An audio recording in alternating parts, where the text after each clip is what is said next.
Evolutionary.org presents Evolutionary Hardcore Podcast with your co-hosts, Steve from the American Underground and Mobster from the UK Iron Den. Get ready for the most hardcore and underground info in the industry. And here we go. 10, 9, 8, 7, 6. Evolutionary.org podcast coming your way.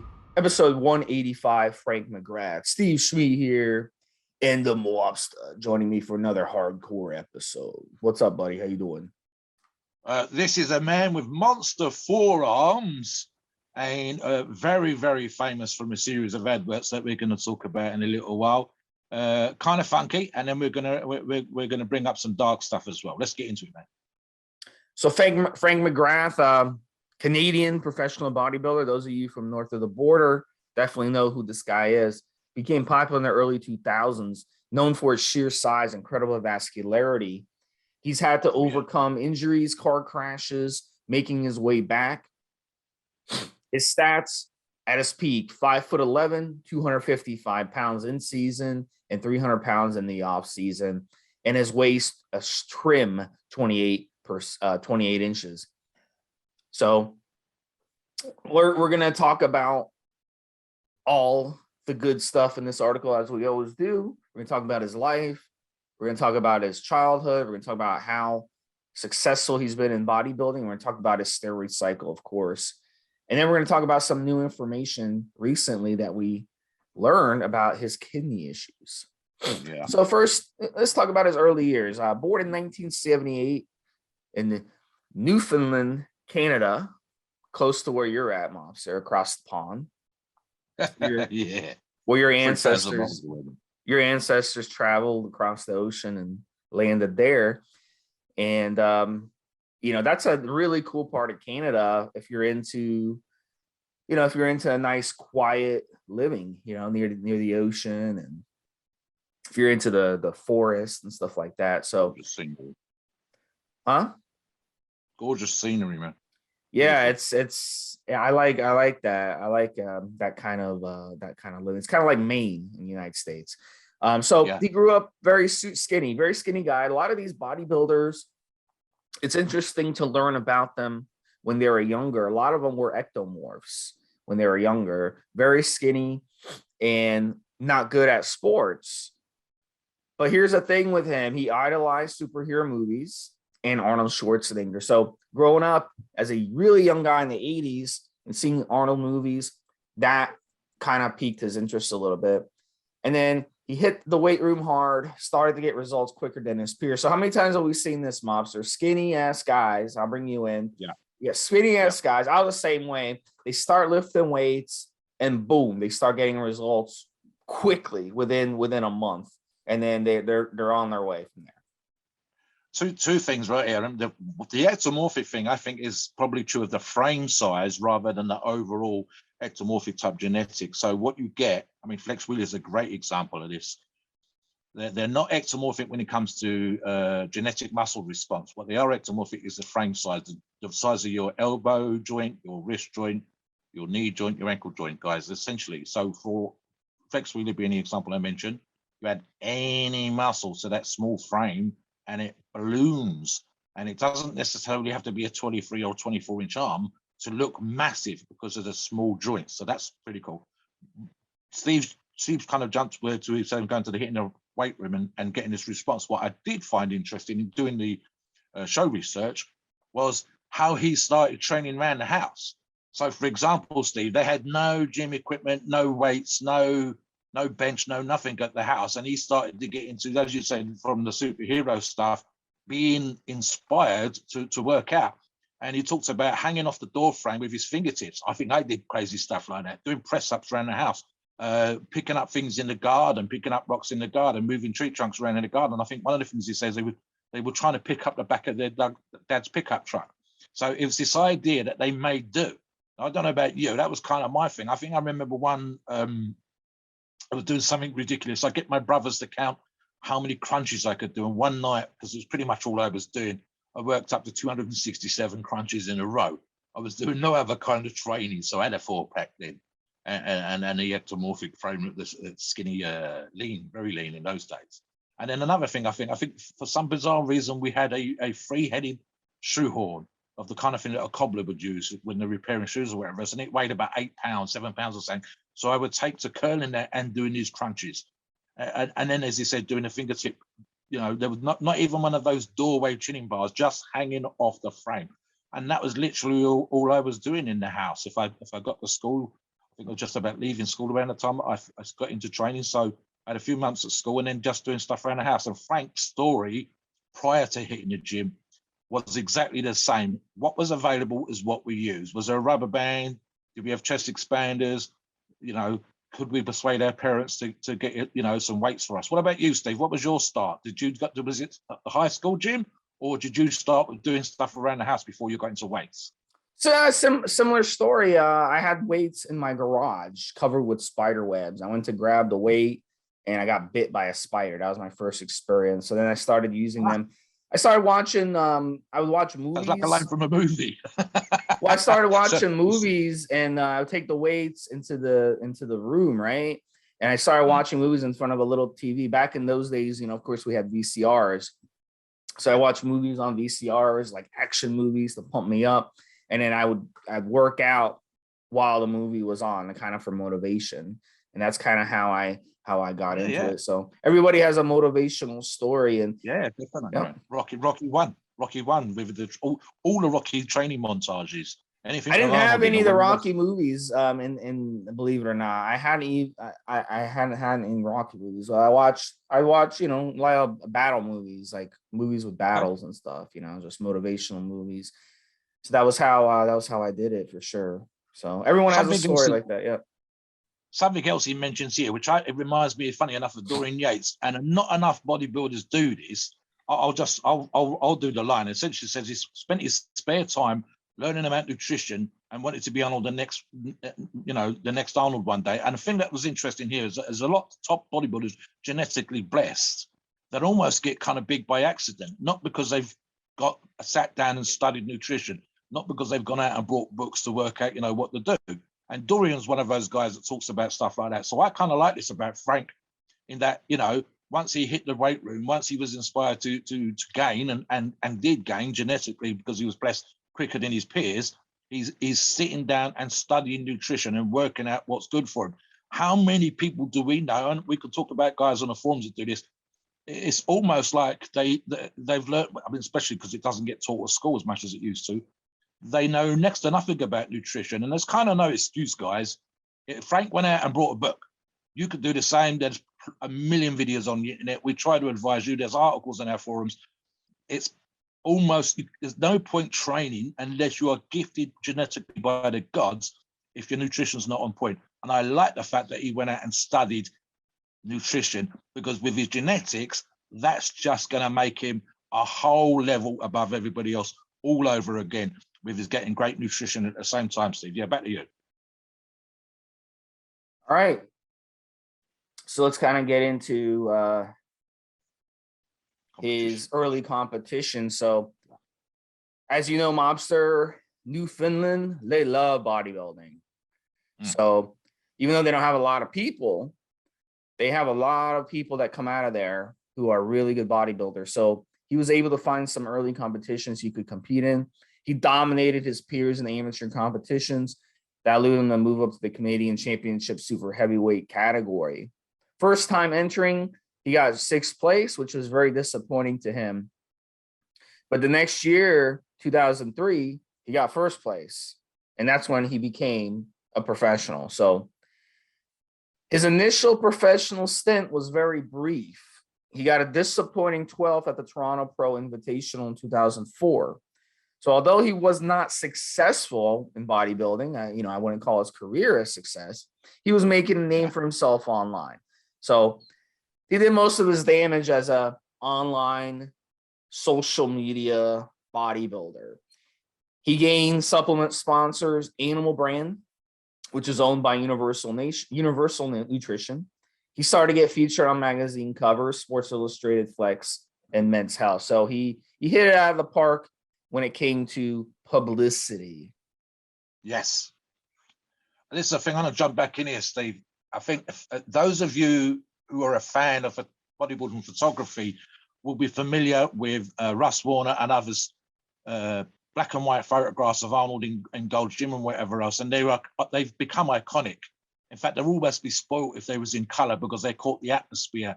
And what Frank and a couple of other athletes at the same time kind of was able to do, that when they wasn't, in Frank's case, making as big of a name as we would have hoped for Frank on stage as a competitive bodybuilder. But in terms of the black and white photography that was used by Animal, Universal, for promoting the products that they were selling, was a series of very simplistic, mostly black page with a few words on it and a single iconic black and white photograph. So you've got one that looks like a 280-pound bodybuilder and he's walking into the squat rack and the place looks dirty and grubby. There's light coming in through the window. I think there was a couple with Frank where he looks like he's in some, I mean, I'll be crude, kind of like some New York shithole, this tiny little apartment.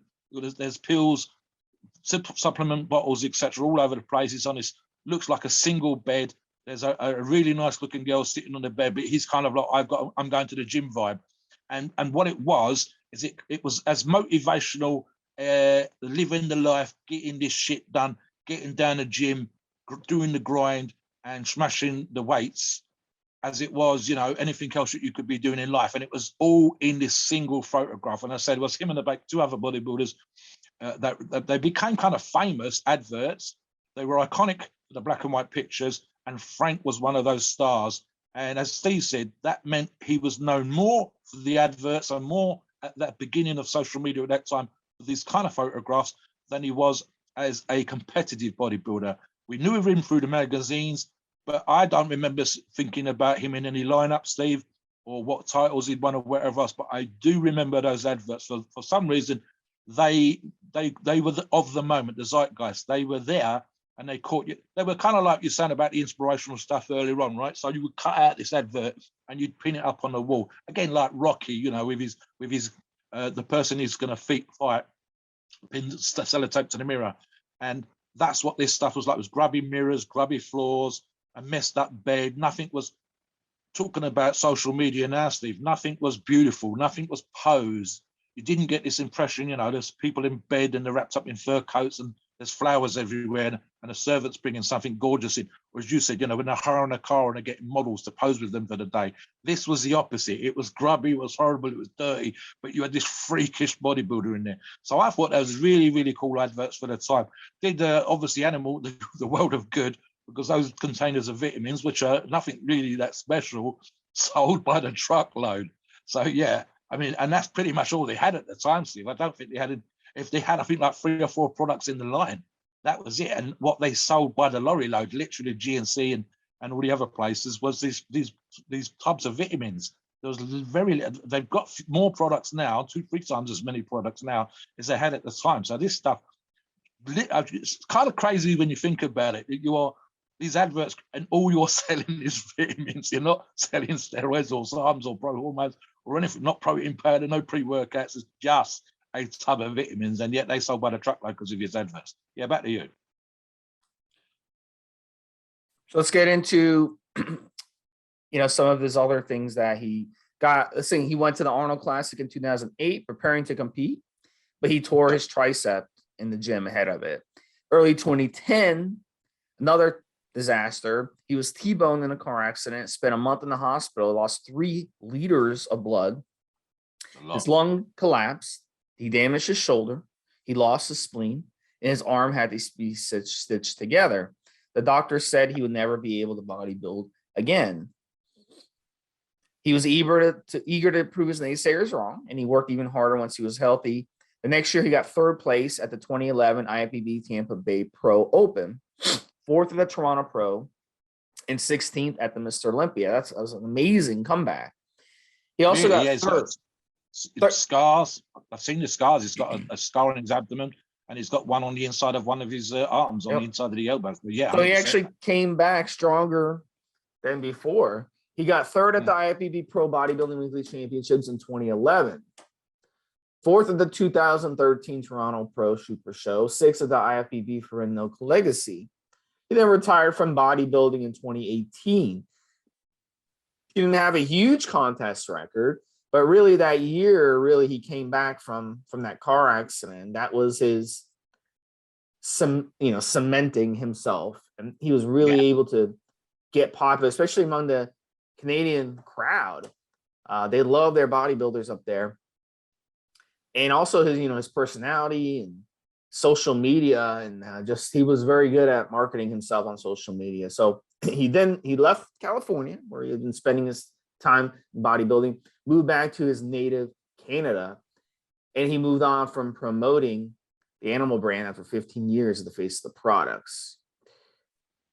So let's get a little bit into his kidney issues. So really, one of the reasons the doctors told him, hey, you're never going to bodybuild again after his accident, is because he apparently has been born with one kidney. So it was revealed in early 22 that Frank was on a dialysis. So the reason he's been losing a lot of weight over the last few months, and he was born with one kidney, and he's going to need a transplant in the near future, or he may pass away. So, and this is some of the things I looked into this a little bit. So I actually know people with one kidney, and 1 in 1,000 people are born with one kidney. So it's not that rare. 1 in 1,000 is not that rare to have. So if it was 1 in 100, it'd be 1%. It's 1 in 1,000, it's 0.1%. So if you look at how many people are around the world, we're talking billions of people, 7 billion people in the world. And if 1.1% of 7 billion, that's a big number that you're going to come up with. And then if you take people in Canada, let's say Canada has about 40 million people, Mobster, you take 0.1% of 40 million. What do you get? In his case, 400. But as you said, it's not unusual or genetically rare. It doesn't make him an absolute freak, but certainly enough. And this is the thing that Steve and I discussed on the pre-show, right? So here's the thing, guys, and especially when it comes to PEDs, and for that matter, doing the stuff that we do in the gym and wanting to be a top-level athlete, and of course, on top of the injuries and everything else that he's had to overcome, successfully, one might add. So the situation here is thus: if we're trying to help you guys with the kind of advice that we hand out on the forums, which is, we're not saying don't take PEDs, but we tell you what time, what age we want you to do. We don't encourage 3, 4, 5 grams a week or anything like that. We're all about responsible use. We understand that athletes like Frank are genetically blessed, but also that they need to be driven. And in being driven, obsessive, whatever you want to call it, in order to become a top-level athlete, and that's a very small percentage in and of itself, Steve, as you say, 0.1%, sometimes less, 1 in a million. So 0.01%. You're talking about people that are going to push the envelope. Now, being born with one kidney, there's an argument, which I mentioned to Steve in the pre-show, people with one lung, one arm, whatever, the remaining organ, body part, whatever, what have you, will grow sometimes to compensate. So he might have had, for example, one kidney, but the kidney that was there was to be larger to perhaps take up the slack, especially in his growth years, in his formative years as a young man before he got into professional bodybuilding, before he got into PEDs. But arguably, what we're also talking about here, guys, with sensible advice, etc., is potentially, and has proven by the simple fact that he's on dialysis and requires a transplant, that he's fucked the kidney that he's got. So he hasn't got a spare. It's not like he can donate the spare to someone else. That's not what happened. He requires a donation. And he requires a donation because this is what we're saying, in our opinion, the one kidney he's got has ultimately become damaged. Has it become damaged? This is a question. And I would like to know, if Frank ever wants to respond, that would be great. Has it become damaged? Because even if he used a moderate amount for a professional bodybuilder of performance enhancing drugs, has it become damaged because of that? Has it become damaged because of the stress that we put our systems in, just from the nutrition, the stress that we put our systems in, just from the professional level of training?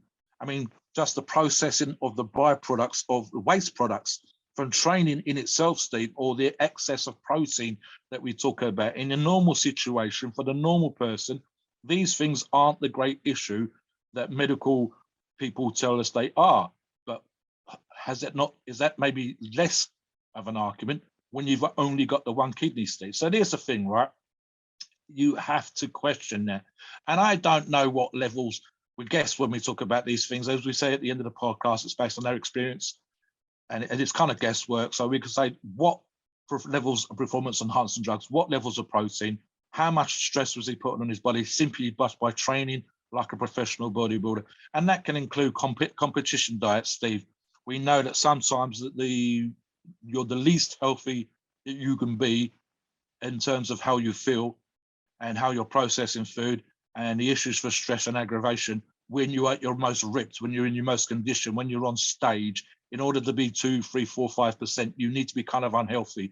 You need to feel drunk, thirsty. You need to feel dry. You need to be dehydrated and all those kind of things. And again, all those are stressors on the body, people. They are. What do you think, Steve? Well, in his case, I had this talk with Mobster on the pre-show. There's people out there with one kidney. You also have people out there who have one functioning kidney. So you're talking 1 in 1,000 with one kidney and another 1 in 1,000 who only have one functioning kidney. So unless you've had this check to see how many kidneys you have, you may be sitting right now with one kidney or one functioning kidney. You don't know. And here's the thing. Most people who are in either scenario, they don't even know this their entire life, and they'll never know. And they live perfectly healthy lives. So it's really a situation where something happened where they found that he only had one kidney at some point. Like, Mobster, have you ever checked your kidneys to see how many you have? No, right?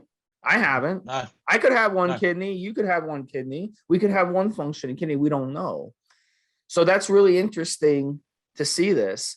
And I wonder, looking at blood work over the years, the way we as bodybuilder, I'll let you come in, Mobster, but the way we as bodybuilder abuse our bodies just by being so muscular and big, that itself is putting a stress on our kidneys. I know with me, for the past 20 years, when I get blood work done, even before I was using anabolic steroids, just being a big dude for my height, my kidney values have always been high. So just weight training and breaking down muscle and repairing muscle and being big and walking around with a lot of muscle mass is putting pressure on your kidneys. Add to that the high protein diets that we consume. Add to that the anabolic steroids that we take. Add to that the ancillaries that we take. Add to that the supplements that we take. All this shit comes in our body, and our kidneys have to flush that shit, right? So that puts additional pressure on our kidneys. So whether you're in the bodybuilding lifestyle or rather you're just a typical North American, Canadian, or American who's just obese and overweight, you're putting pressure on your kidneys. So it works both ways. You can criticize him for trashing his kidneys, even though he knew he had one kidney, or you could trash the many other millions of Americans and Canadians out there and people all over the world who have the excess. I know it's the same way, it's becoming the same way in Britain, who have the excess need of, oh, I have all this food, I can just eat and go out to restaurants, 2-3 times a night and just not give a shit about what I'm putting in my body. And that's the reality of it, guys. Every time you go out to a restaurant to eat, you're putting pressure on your organs. Every time you go and eat fast food, you're putting pressure on your organs. So this all has a domino effect. So we can't hammer him for leading a bodybuilding lifestyle without hammering them as well. So to me, I'll hammer both sides. I'll hammer those people. And I'll hammer him because even if you have 2 functioning kidneys, you should take care of your 2 functioning kidneys. Whether you have 1 or 2, it doesn't matter in my mind. You should still do a better job. And we all have to. I have to do a better job. Mobster, you have to do a better job. Everyone listening to this has to do a better job as well. So we'll have to see in his situation, but obviously the situation looks dire. If he's at the point where he actually needs a kidney transplant, his situation is very dire. And the morality of it is a debate that we can have. Should he have to stand in the back of the line to wait for the kidney because there's a 10-year-old boy out there through no fault of his own who needs a kidney? Or should he have just as much an opportunity as that 10-year-old boy to get the kidney, even though he's abused steroids and led a bodybuilding lifestyle? And we all know a high protein diet hammers the kidneys. That's just a fact. You can argue it all you want. So that's a morality issue of a debate. And I'm not enough of an expert on how kidney transplants work to really have too much of an opinion on it. But I would more side with a 10-year-old boy. I think if you had one kidney, you had a choice between a bodybuilder who's been using steroids and all this stuff and a 10-year-old boy, I would definitely think the 10-year-old boy should hold precedence. But like I said, it's not my decision to make. So, Mobster, what are your thoughts? Yeah, I was going to say, because you take a different tangent, for example, and I agree with you 100% what you just said. There is no real difference between him perhaps having a really healthy lifestyle, but perhaps using more protein than normal and using performance enhancing drugs and stressing his kidney, than there is someone else. And we have this on the forum, guys. We have this on the forum all the time. Someone will come on and say, oh, I'm doing this cycle, SARMs or steroids. How often a week can I drink? And you go, okay, listen, right? If you're having one shot or one beer, maybe you have 2 beers, 3 beers a week, fine. But what you know that these guys are doing is they're looking for an excuse. So you go, really, what we're looking at is guys that want to smoke, guys that want to party, guys that want to have a beer every fucking night, guys that only want to get drunk at weekends, and they're taking kidney and organ stressing performance enhancing drugs. And obviously, guys, it 100%, you know what the fucking answer is going to be. You might be able to get away with it, but don't ask for a fucking permission. Just don't. Don't think you can do this shit all the time, long term. Frank's been training for, I'm going to say 20 plus years, Steve. So it's taken him that length of time to get to where he is. And again, he's a genetically blessed individual. And he might not have done crazy amounts of drugs. He might not have done crazy amounts of protein or whatever else, but he's still ended up in a situation that requires dialysis and a transplant, right? So the same thing would apply. If we knew some Joe, and you say you know people that have got one kidney, if we knew someone, right, with one kidney, and you knew that they were doing shots every night, you knew that they were down at the bar 3 times a week, you knew that this guy was or woman was absolutely pounding it at weekends, you knew that you'd seen him, you'd been to a party, and you'd seen them doing recreational drugs, right? You got one fucking kidney, what the fuck are you doing? You're rolling the dice. And I've mentioned that in previous podcasts. You're rolling the dice. A person in a situation, and it doesn't have to be Frank, it can be anybody, but a person in a situation that's got one kidney is arguably taking some time off the end of how long they would live, because you're putting yourself in a stressful situation. Now, none of us are genetically perfect. We don't all have exactly the right size lungs or perfect liver, perfect kidneys, all this kind of stuff. There's bound to be something the matter with us. And again, it's especially true the older you get. They're going to be simple wear and tear. I've got wear and tear on my body for doing the stuff that I do. And Steve is exactly right.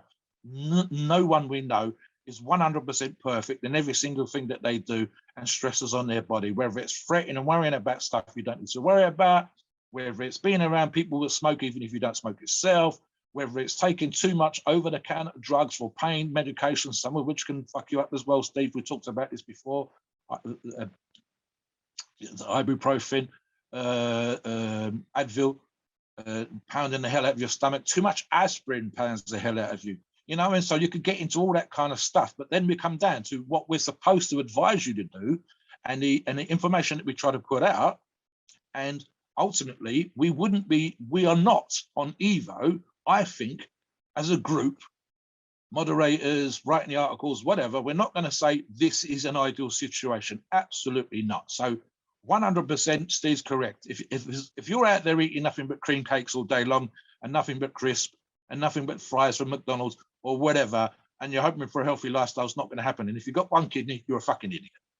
Equally, if you're an athlete, a genetically blessed athlete like Frank, the argument could be made that you perhaps have rolled the dice and pushed your luck. And it has to be made because he is in that situation where he does require dialysis and he will require a kidney transplant. You can't get away from that. I like Frank. I like how he comes across online. I loved how he was in those adverts.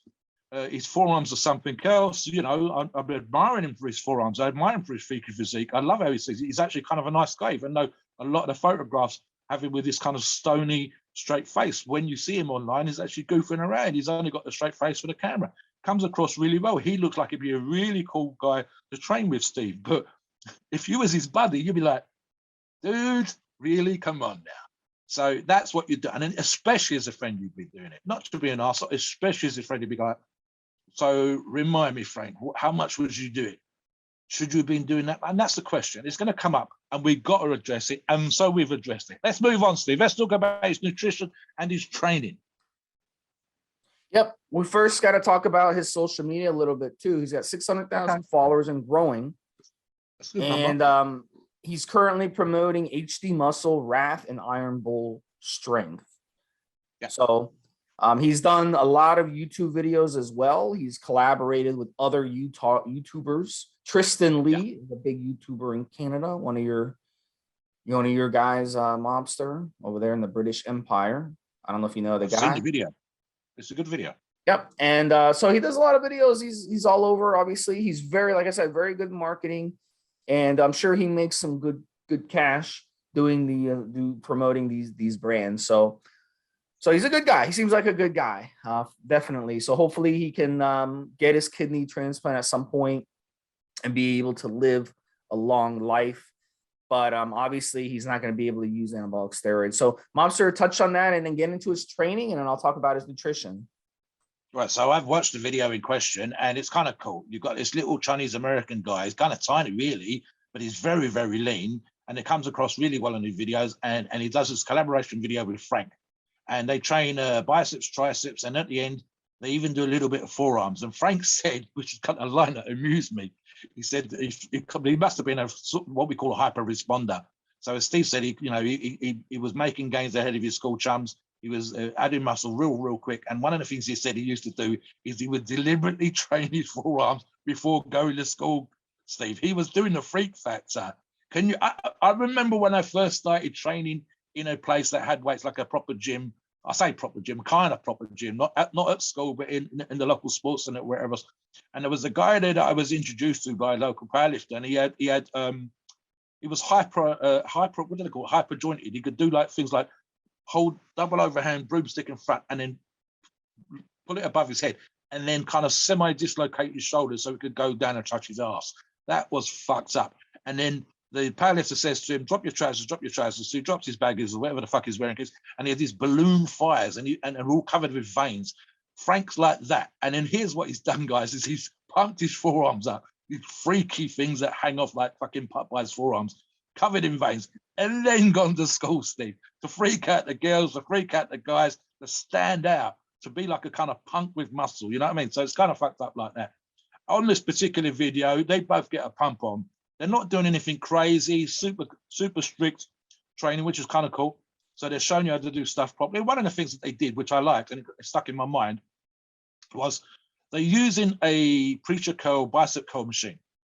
And then because there's different handles on it, they realized that if they kind of turned around and got on the other side, the resistance would be on your triceps. So they could tuck their heads right low down, get it onto the pads, and then do a overhead tricep extension using this machine.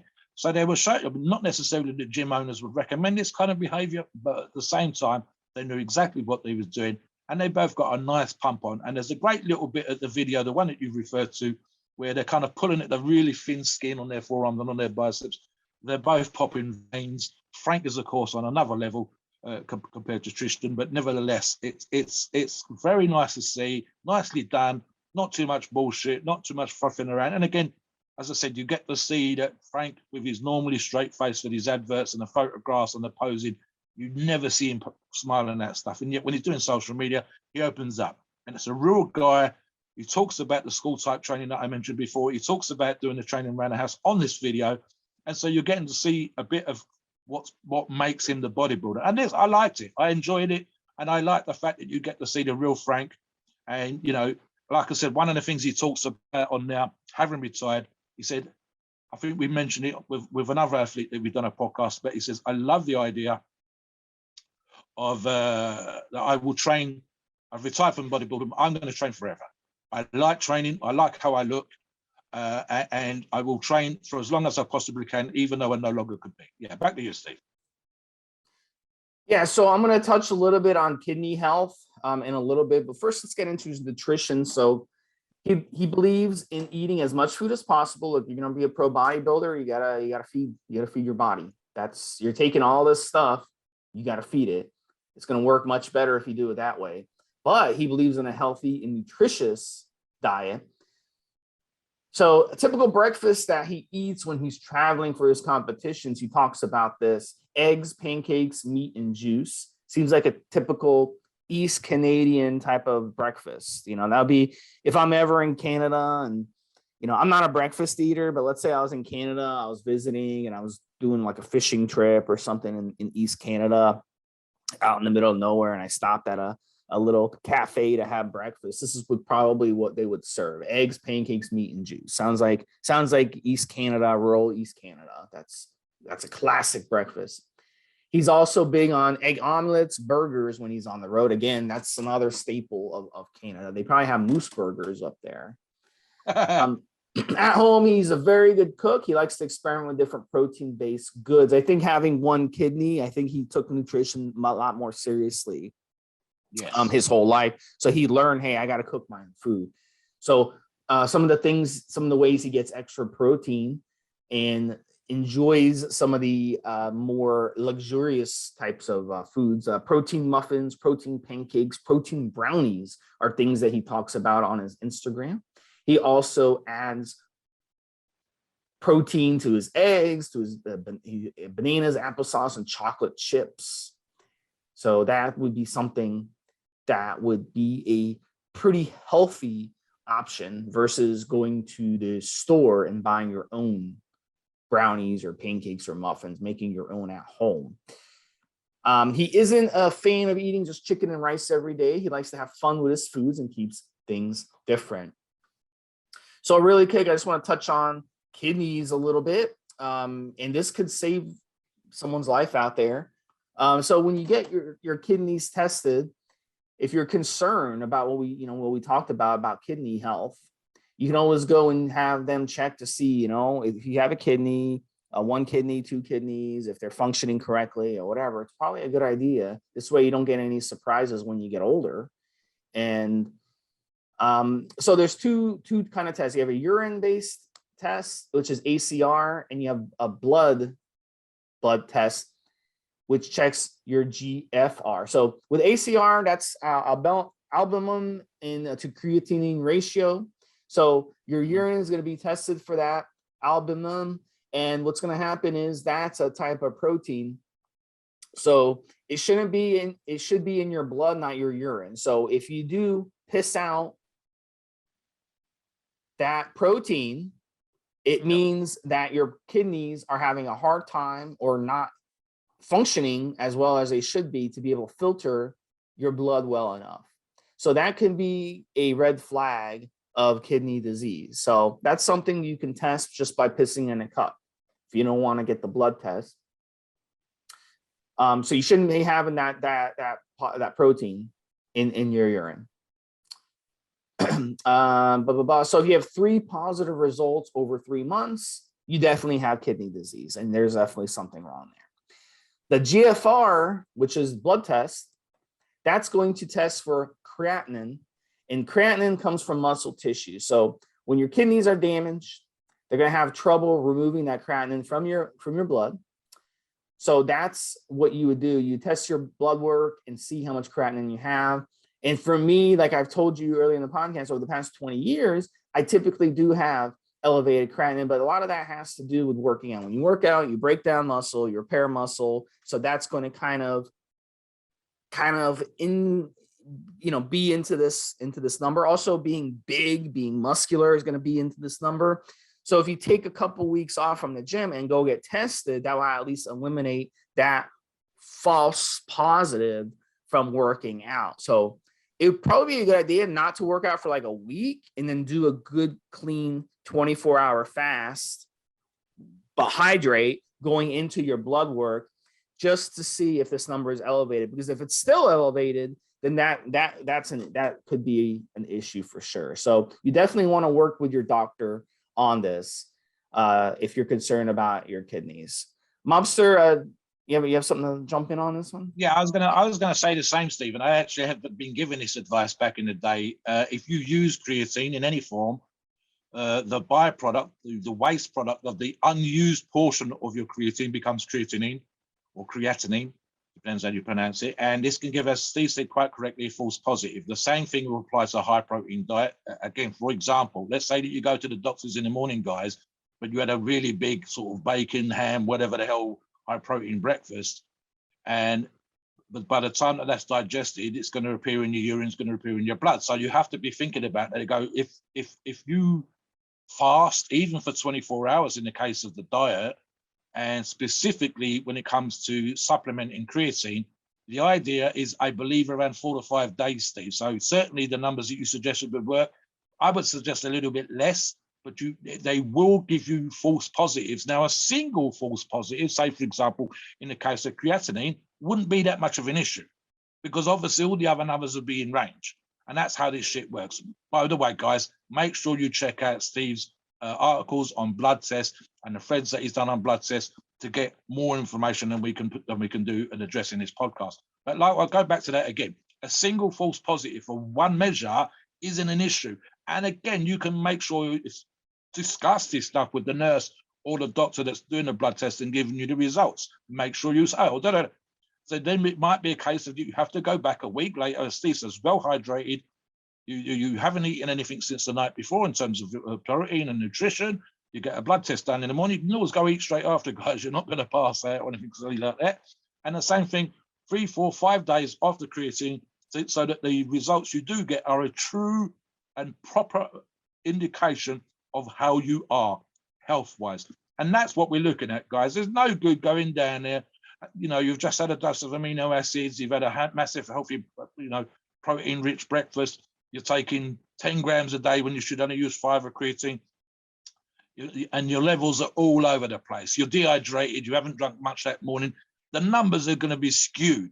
And we want you to have a proper test with proper results that give a true indication of exactly how healthy you are. Now, if your numbers are shit, then you might need to address your diet. You might need to address your lifestyle. You might need to see if you've got any medical issues. But if they're skewed because of the things that we've talked about, well, then you've created the situation where you're not going to get a true picture of your values. Like I said, check out Steve's articles on this. They will specifically talk about blood tests, what to look for, how to analyze the results, and so on and so forth. Back to you, Steve. Yeah, so I would do 2 weeks of no supplements, make sure no steroids are still in your system, no steroid esters, just clean 2 weeks with nothing, and then do 1 week with no working out. You can do some jogging, some light jogging, some walking in that week, but no weight training and no hard running where your muscles are being broke down. And then do a nice fast going into it, but don't dehydrate yourself. But here's the thing with it though, if you are eating protein, tons of protein every single day, day in and day out, it's not a false positive to, that's your lifestyle. So, I mean, I would be concerned. I'd be like, wow, if you're straining your kidneys day in and day out like that, that's not good. So I would be concerned for the damage you're doing to your kidneys. So it's important to do some fasting, to do like a nice 5-10 day fast, or do like a vegetarian fast where you're just consuming fruits and vegetables for a week or two every now and then. If you follow this insane bodybuilding diet of tons of protein day in and day out, because that's going to strain your kidneys. And if you were to stop, consuming meats and then go get your blood work and your blood work is fine, then go back to eating tons of meat every day and then straining your kidneys again, is that really proving that, you know, you're not doing damage? No, you're still straining your kidneys, and that will eventually catch up to you. So, you know, food for thought on that. Like, let's say you get blood work and your kidneys aren't bad, and then you do 2 weeks of just fruits and vegetables, and don't hammer your body for like a week, and then go get blood work and everything comes out clean. Maybe that should tell you, maybe I should do this more often. So maybe 3 times a year, do like a 2-week, you know, just fruits and vegetables for 2 weeks, or do a fast 5-10 day fast a couple times a year. That's what I do. And then that would kind of help balance things out if you follow that crazy bodybuilding lifestyle.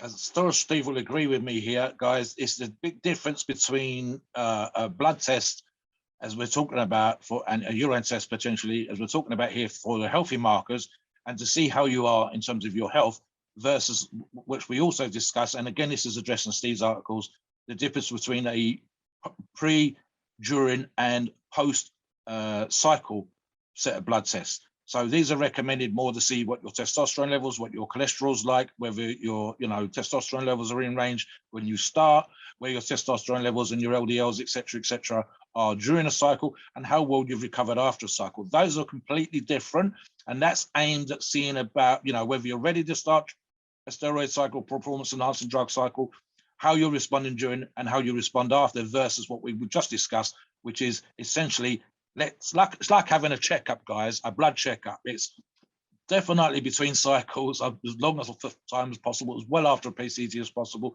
And essentially, it's like taking your car in to make sure the oil and the water and the hydraulics and all that stuff's ticking over. You're not running it at 200 miles an hour. You're not, you know, smashing the turbos. You're not trying to use nitrous or whatever else, which, because it's so, you know, argument in terms of how it is when you're on performance enhancing drugs, when you're on cycle, you're just getting an MOT, what we call over here. Is it okay to drive? So and again, like Steve said just now, this is a wear and tear issue. So there are times in our life where we can push the envelope a little bit. And these tend to be when we're younger. But when we're older, we can't carry on doing crazy stuff. And a great example of that, as I'm sure Steve will agree, is quite simple. When we were younger, we could go out and drink all night, and we could go to work the next day, and we might have a little bit of a hangover, but we could function, and we could get our shit done, and we could put a good solid day's work in. I'm of that age now, Steve, where just by being an old ass idiot, if I went out yesterday and smashed 10 pints of beer, like I might have been able to do once or twice when I was younger, there would be no damn way we'd be doing this podcast, never mind any kind of day's work or whatever else. It would just ruin me for days, and it would take me so long to rehydrate, so long to get rid of the hangover.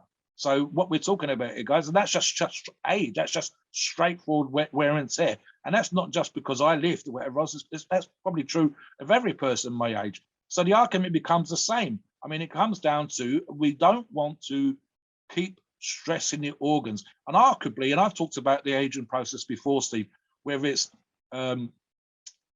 what you are on a calendar versus how your body measures. And they've done tests for this kind of thing, guys, where they said, oh, because of the wear and tear, the body's 87, but he's actually on a calendar, he's only 60. Well, that means that they've pushed their bodies so hard that they've aged the body beyond what it should have been and beyond what it actually is.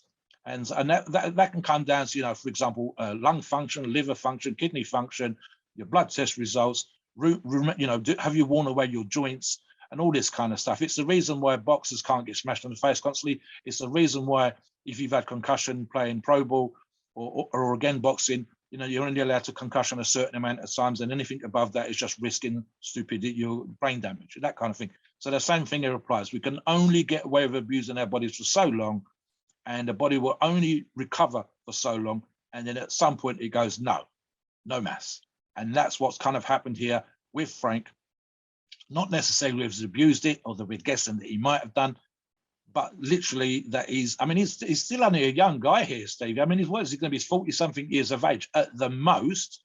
And in the year to date, when we've had something like 39, I believe it might be slightly higher, named, in other words, known within the industry, but not people that we don't know, not buddies of buddies of buddies, three quarters of the way across the planet, but named professional or top amateur bodybuilders for various reasons that have passed away. Let's not add Frank to that list. Let's not have him, not do something and ruin what little health or whatever he's got. Like I said, he comes across really well. He comes across quite healthily, so he's not someone who's struggling with the dialysis, Steve. He's certainly still able to train. He's not someone with jaundice or looks like he's lost, 100 pounds or something like that. He's certainly downsized for sure, but he still has a freakiness. He still seems to have a vigor and an energy for life. And so I don't get the impression that he's someone that's terribly struggling with the dialysis, etc., etc. Other people, I've seen people having kidney dialysis when I've had the pleasure of being in hospital or visiting hospital to see other people, and you see the dialysis patients, and some of them, they just look like death warmed up, Steve. The kind of yellow looking skin, and it's 4 hours on the machine, and that's kind of like the core part of their day, and it's 3 times a week and all that kind of stuff. It's not an easy thing to do. Frank seems to be handling it real well. And again, that might come down to genetics. But guys, girls, if you haven't got his genetics, who knows? So take that warning. Let's talk about what we think he's doing in terms of actual performance enhancing drugs. Steve, let's get on with that.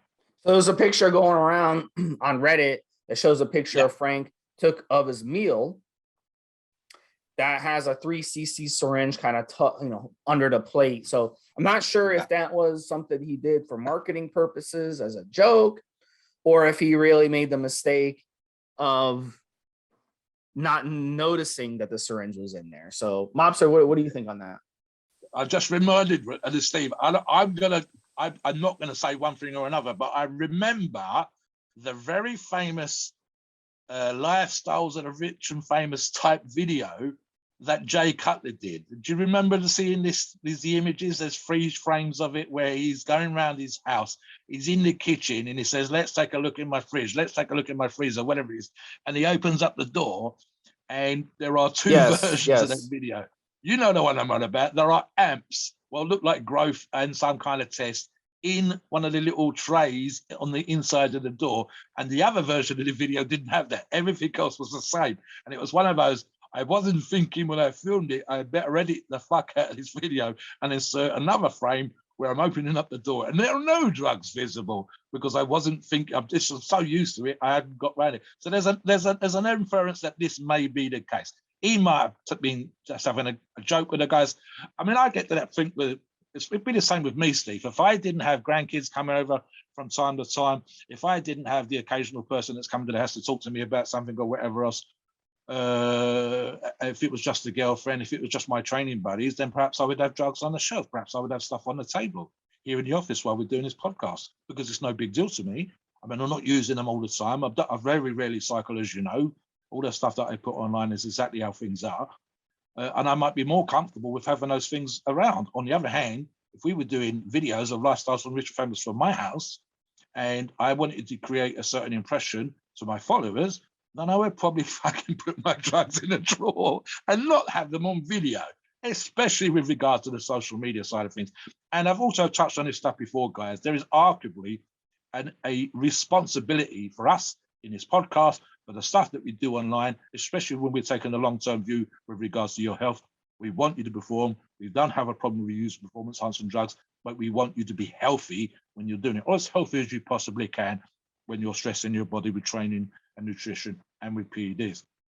There comes a responsibility, and it's a long-term view, which I've discussed before, and it's thus, that if I become, for example, a very famous world-class wrestler / movie star, if I become a action hero star in the movies, if I'm in politics as a former bodybuilder, then it's my responsibility to talk to my audience. And my audience is potentially all of the American, all of the Canadian, or in my case, all of the British people. And that includes kids and teenagers and people who shouldn't be using performance-enhancing drugs. So I have to generalize, and I have to say that my advice would then be, don't use drugs.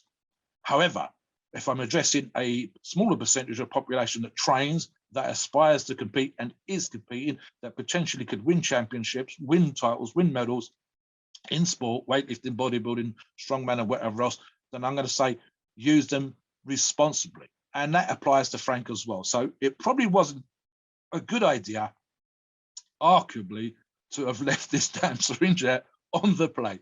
Because trust me, guys, people analyze the fuck out of videos, the fuck out of pictures on Instagram, on social media, on YouTube. And if it's there, someone will freeze frame it, someone will screenshot it, and it will end up on Reddit, it'll end up on Facebook, it'll end up on Generation Iron video, it'll end up somewhere, and you don't want to put yourself in that situation. So if you do nothing else, look around the damn room before you shoot a video. It's that kind of thing, Steve. I've been around guys where it was almost too casual, and I've actually had to, being in charge, that kind of personality type that I've actually had to pull them back and say, listen, don't get slack with that kind of stuff. We're not going to be jabbing ourselves out in the yard at the gym as people walk past. I'm not having people walking up to us doing that kind of thing. And I don't want them to have that impression of us, because it takes away from the work that you do in the gym and the training and nutrition and everything else. So there's that responsibility again. Like I said, we're answering questions on the forum, guys. We're talking in a moment. But Steve and I have been around this stuff for decades, between us, decades. And so we take the long-term view, and we want you to come back and be healthy 5-10 years. We want you as a forum member. We want to be able to help you for decades. We want to think about your situation now and think about where you'll be in 10 or 15, 20 years time. So that's the kind of attitude we have. So yeah, that probably not a good idea, even if he was joking, to have a 3cc syringe under his plate for the Reddit users to get a good look at, Steve. And, in Canada too, steroids, much less stigmatized. So him, when he was younger, would have been no problem. I'm sure in Newfoundland, they got nothing better to do besides fishing and hunting and bodybuilding. So no problem. I'm sure there's tons of steroid dealers at his gym that he worked out that he could get steroids. So definitely he was all over them. When he moved to California, same thing, not hard to get in Southern California. And I mean, it's probably easier to get steroids in Southern California than it is to get other things in Southern California. So no problem. So we can let's take a look at a cycle that he could have used ahead of his 2011 competitions when he, did a terrific that year. So one of the staples, HGH, 12 to 25 IUs of HGH. I think he would have adjusted this number lower ahead of the competition. So he'd be running a much higher to kind of use the HGH and then kind of cut down the dose in half ahead of the competition. And then along with the HGH, using that much HGH, you got to use some insulin with it. You got to get that blood sugar down. So 10 to 15 IUs of insulin would have been a good target per day total. So using that insulin to kind of take advantage. We talked about his breakfast earlier, that big breakfast, the eggs, the pancakes, all that.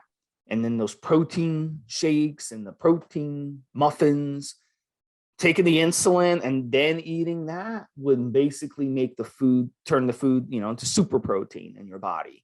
It really shuttle in those nutrients.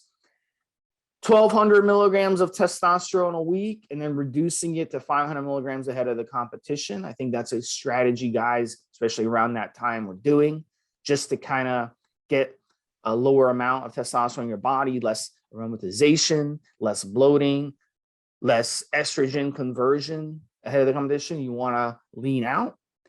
And then, of course, Trenbolone, 1,000 milligrams a week. Trenbolone, absolute killer on your kidneys, absolute killer. But this is what you got to do to compete against your peers. And for him to get, third or fourth place at the Toronto Pro, he got third place at the Tampa Bay Pro, and then fourth at the Toronto Pro, and then 16th at Mr. Olympia. Everybody ahead of you at Mr. Olympia is taking Trenbolone. Everybody. And they're probably taking at least 1,000 milligrams of Trenbolone. So 1,000 milligrams that's standard.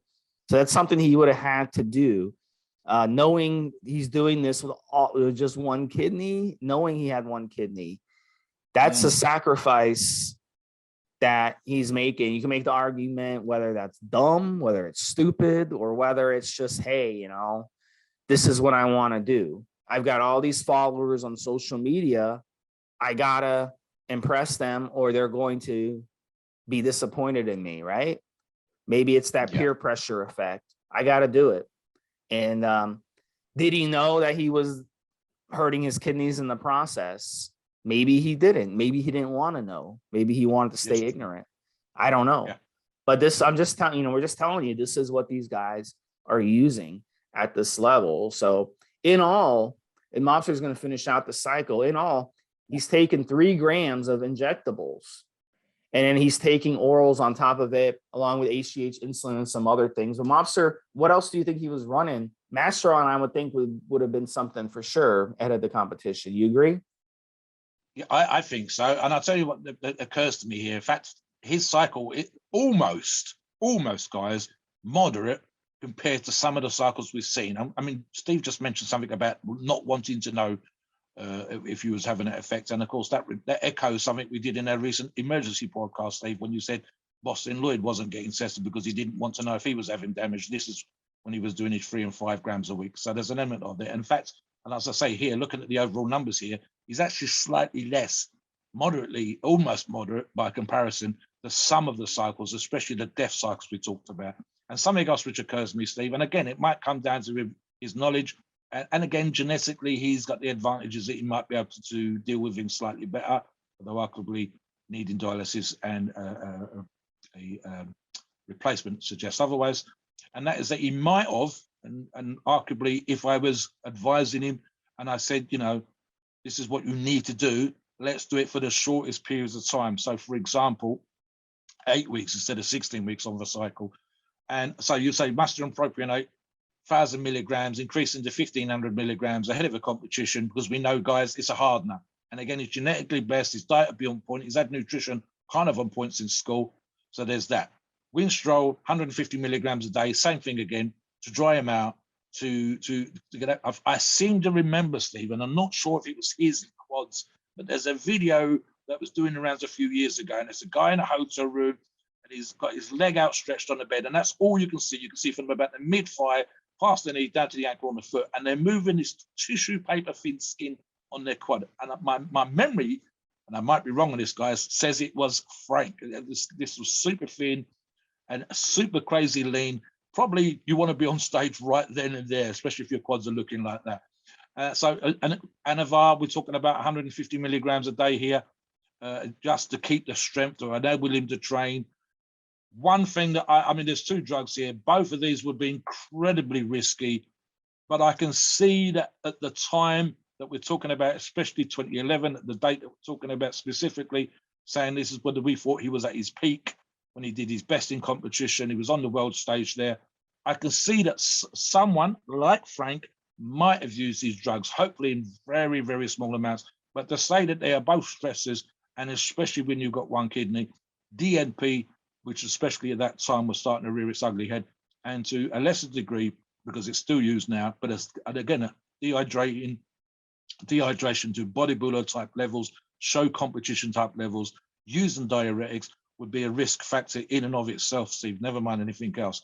Something else as well, guys, and I actually made a note of this, in my pre-show notes, is regardless of his genetics, regardless of his PED cycle and everything else that we've talked about so far, I never saw Frank as a Mr. Olympia contender, not in a million years, Steve. He's one of those guys that we'd all have to look like, and his physique, especially those ungodly forearms, if those quads are the ones I'm thinking of, which are his. The idea that you could look like that as a bodybuilder is a massive inspiration, and we would aspire to look like that. But when you saw Frank up against top 10 Mr. Olympia type physiques, you see that he doesn't have that look. He doesn't. I mean, I was watching one of Nick's Pound Strength videos. I think it might have been Nick Trigili's Bodybuilding and Bullshit, and I think it was Nick's actually, and he talks about guys lying about their body weight and lying about their height. And what came across on one of those things he says, if I remind you of the weights that several Mr. Olympias competed at, and he specifically mentions Phil Heath, whose absolute best was probably 240 pounds versus Frank 255 and a 300 pounds off season. If you think about Arnold, probably at his best, Steve, let's say 74, 75, was only 225 pounds on stage, and especially 74 probably looked better than 75, leaner, and looked absolutely amazing, and especially stood out amongst his foes and his rivals. The same thing applies to Frank. You go, okay, there's Frank, at his best in that year, probably weighing 255 pounds on stage at his height, looking on his own absolutely amazing. And he doesn't really have gaps per se, but he lacks that extra something that you need to be top 10, that you need to be top 6, that you need to be top 3. And that's the reason why he got 16th. So even if he was doing his cycle, even with his own godly genetics, even with that tissue paper thin skin and the veins sticking out, and he made forearms that probably 2 or 3 other, maybe Lee Priest, possibly Dorian Yates, and 1 or 2 others from back in the day that would arguably compare to, certainly of his generation and probably the best at that time, still would never, ever, ever be a Mr. Olympia. It just doesn't have that tiny little fraction of a percentage physique that's required to win. On his own, in a gym, he would be probably the best in the district all day long, Steve. He probably could get out of shape and still look amazing, and still does, as I've said. If he's dropped 20 pounds, if he's only using tiny amounts, if he's on TRT, he still looks damned amazing. He is still a genetic freak. He's still outstanding.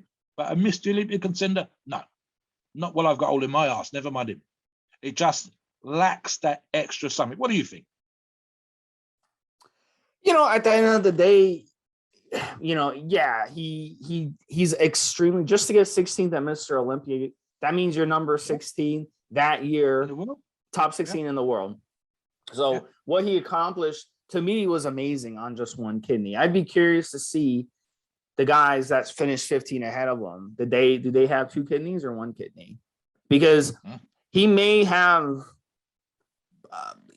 I think he may have been the most impressive 1 kidney bodybuilder of his era. I'd be curious to see how many, maybe of all time as well. But who knows? Maybe Arnold only has 1 kidney. Who the hell knows, right? It's possible if you don't test it. But it's a really cool podcast to do, and he's brought light to this to a lot of us. Now I'm thinking, hey, maybe I only have 1 kidney. Mobster, you're thinking, hey, maybe I only have 1 kidney. Who knows, right? So you just mentioned something there, Steve. I don't think he necessarily stands in front of you saying I've only got 1 kidney or whatever else. But guys, he's not hiding it, because you can see the stent, the tube, going into his chest through the t-shirts he's wearing. So he's not taking his top off and flexing his muscles in the mirror, but equally he's wearing a tight t-shirt a lot of the time, or semi-tight t-shirt. So he's not hiding the fact that he's got this stent in his chest, the tube in his chest that connects to the machine when he's having dialysis. You can see it's there. It's just not discussed. It's just not a subject of conversation, but it's not hidden at the same time. And like Steve says, we could be as negative as we like in regards to the health, the risk, etc., but arguably, Steve's correct. To take it from that point of view, Steve's 100% correct. He's the best 1 kidney bodybuilder that we think we know. There might be others, but the statistics that Steve mentioned earlier on makes it unlikely. The 1 in 1,000. So we'd have to know 999 other bodybuilders to find another athlete with 1 kidney, specifically in bodybuilding, not necessarily in other sports. And again, genetically, that means if you went to a big school, there was someone there with 1 kidney. If you lived in a small town, there'll be 2 or 3 people with 1 kidney. So they're just to give you an idea, guys, of how these things, they're not incredibly rare. Doesn't make them an alien or super freak or Superman, but equally, it's rare enough that it's only 1 in 1,000. And to have that and achieve the level of success that he did is fantastic. So Steve's 100% correct. Whether that held him back, arguably, I don't think so. I think it's genetically, he has a lot of pluses, but not enough pluses, regardless of the missing kidney, to judge him as being a Mr. Olympia. So, we've seen guys like this sometimes, and I'm not having a go at Frank here, but we see people sometimes that come, they shine, they're amazing, and they disappear. And Dennis McCarver is an incredibly bad example, because, of course, he's a person that they were talking about as being a potential Mr. Olympia, and then he we think, did so much fucked up, stupid stuff that he passed away. And then, whether he choked to death, whether he had a heart attack, or whether it was the amount of PEDs in the proposed death cycle that was touted at the time, none of those things were good. So he had a pre-existing medical condition. In fact, Steve said something earlier on. Arnold Schwarzenegger had a pre-existing medical condition. The argument was that his dad had the same issue with the heart that Arnold ended up with, that it was a pre-existing medical condition, genetically speaking, for other family members, and Arnold, at quite a high, something in his 60s, I believe, at the time, Steve, ended up having this surgery. And on the other hand, Arnold's done recent videos and he still looks pretty damn good for a guy that's more or less 70 years of age. So, then you go, right, well, then he was Mr. Olympia multiple times and Mr. Universe multiple times with a pre-existing genetic heart condition. So there is stuff out there, guys. And as Steve said earlier on, we don't know necessarily, unless we get these things diagnosed, unless we look at these things 100%, whether we have those risk factors ourselves. So Frank done incredibly well to get to where he has with that as an issue.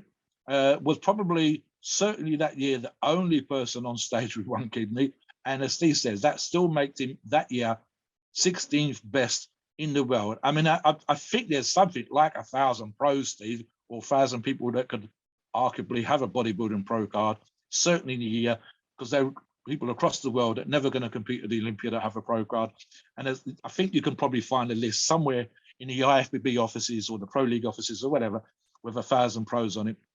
And that particular year, he was 16th out of that 1,000 pros. And of course, that makes him 16th out of everybody on the planet in terms of being an amazing bodybuilder. So I'm not going to take that away from him. But for me, again, I can't see his physique at his best, no matter what, as being that of one that would have been in the top 3, top 2, or number 1 in terms of Mr. Olympia. But that's not to knock him, because that still puts him in a level of bodybuilder that I will never, ever, not when I was younger, not in between, and not now, I've got close to. No one we know, arguably, is of that kind of level realistically. So, I know professional bodies, but I know professional strength athletes, and Frank is at a level above and in a much, much smaller percentile when it comes to that kind of thing.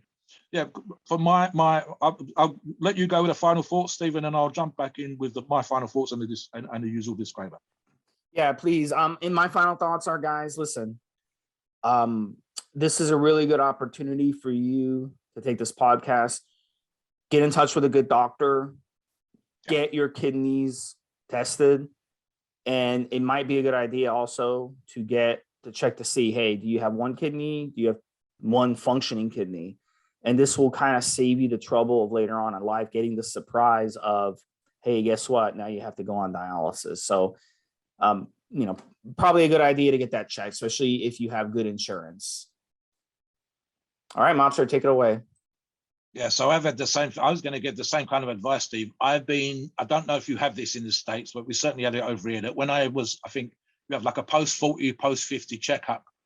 Essentially, I think I was 44, 45, something like that. And they had me come down and they did my bloods, they did my urine, they did my height, they did my weight, and so on and so forth. And it was essentially like a checkup. Now, sometimes in the States, especially with medical insurance, it's a prerequisite, but it's done in a certain particular way. It's worth, if you guys are going to spend money training, if you're going to spend money on supplements, and you're certainly going to spend money on performance enhancing drugs, then stick another couple of hundred away and have a full spectrum test. Get your heart, get an ECG, get your kidney, get your liver values, get your cholesterol levels, get everything checked, even if it's only once every few years. I think, as I said, I've had it post-40 and I had post-50. Here in the valleys, guys my age and older had a much higher, and again, I'm not from the valleys, but because they got the mining background, 50-plus-year-old men were falling down dead at a disproportionate number compared to the rest of the UK. And it was because these guys my age had been down in the mines, breathed in that coal dust. You've got the same things in the States, Steve. And so the health markers for men of my generation were disproportionately bad, because when they wasn't down the mines, when the mines closed, they were drinking, they weren't working, their food, their diet was poor, and so on and so forth. So the numbers were coming back, and they had, it actually got mentioned during the test when I went there. I asked what the test was about. She said, A, because it's 50, and B, because of what I've just said. And fortunately for me, regardless with training and performance enhancing drug use and my nutrition and so on and so forth, all of my markers, apart from my body mass, came back as good, which is nice to hear. It wasn't a full spectrum test, Steve. It was a fairly simplistic blood test with cholesterol and 5 minutes in the machine or whatever, whereas a full spectrum test would be better. And yeah, as I said, for me, because I hadn't worked in the mines, I'm far too tall, far too big. Because I hadn't been of that generation in this area, my markers were better than a lot of the fellas my age. But again, it's something like that I highly recommend. The next time they ask me to come up, I'll be ready to go, no problems whatsoever. Get up there, get tested. And I'm the kind of guy that likes to ask questions about these tests when I'm there, for the simple reason of doing these podcasts. Knowledge is power. So there you go, guys. That's our advice. It's a great podcast. Frank is an amazing athlete, but you can learn, as we always say with these things, with the positives and the minuses. And then the minus here is the one kidney and stress in it. The positive is a genetic freak who loves to train, who still looks pretty damn amazing for a guy on dialysis, Steve, it has to be said. As always, guys, please note, we are not doctors, and the opinions that we do these podcasts are ours and ours alone. It's our view and based on our experience and views on the topic. Our podcasts are for informational purposes and entertainment only. The freedom of speech and the First Amendment applies.